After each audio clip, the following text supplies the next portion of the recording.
Spa vikend ili vikend na Ibici? Vikend na Ibici. Da, definitivno vikend na Ibici. Na Ibicu ne bi baš išla sa momkom, tako da spa vikend definitivno. Spa vikend, ne volim ja putovat, mene ubije ti putevi. Avioni, kamioni, ne? Zajedničko kuhanje ili naručivanje hrane? A neko, baš nešto bolje naručiti.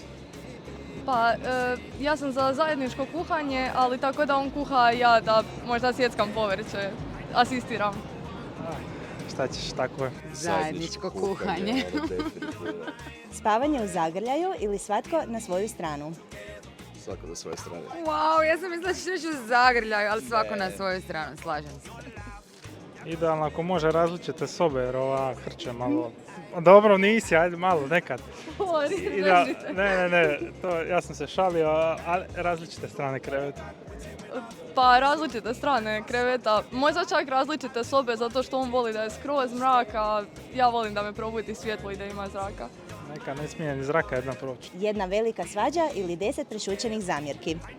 A bolje jedna velika, da brže prođe. Pa nije baš da se nešto svađamo, ali evo, ako moram birati, uvijek je bolje iskomunicirati. Kak se zeme? Velika svađa. Da. Kad ja prešutim, zato se ne sviđam.